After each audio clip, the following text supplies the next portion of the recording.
Hey, first grade friends, welcome back to another day of informative writing. And this week we are working on writing a teaching paragraph or an informative paragraph that teaches why the author of this text thinks that more cities should tax sweet drinks. That's his or her point of view or their opinion on the topic of sweet drinks. And we need to teach them at least two reasons that the author gives us. So we went back to our text and annotated or highlighted to show our reasons. We said doctors say that people should only eat a little bit of sugar. That's one reason.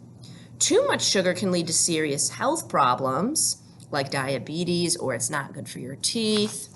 And then the author also tells us that these taxes, this extra money people would pay, cause people to buy fewer drinks with lots of sugar. And that's a good thing because then we will have fewer health problems. And in some cities, money from the taxes goes to help schools.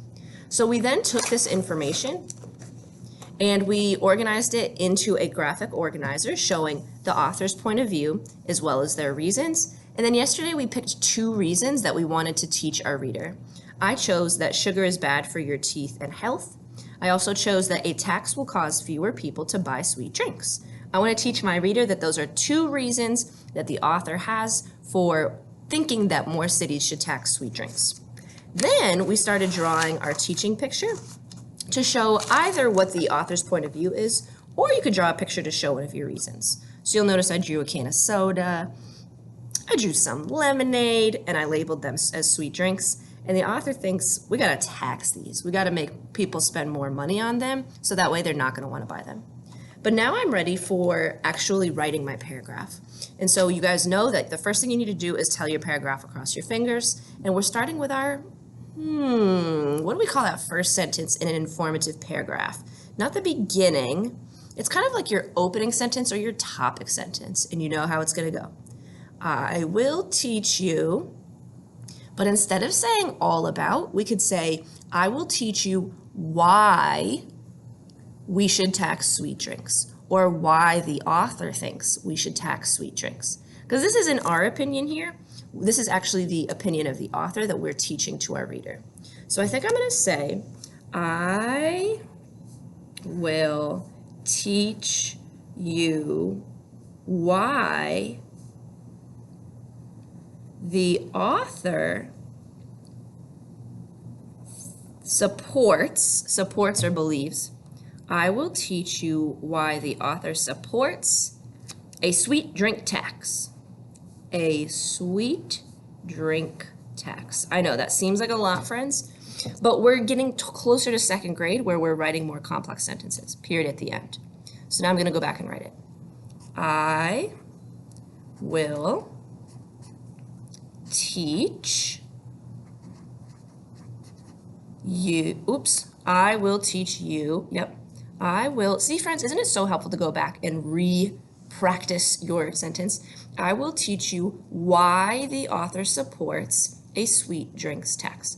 I will teach you why the author, author, how do I spell that? Aw, I hear aw like straw or aw like faucet. And guess what?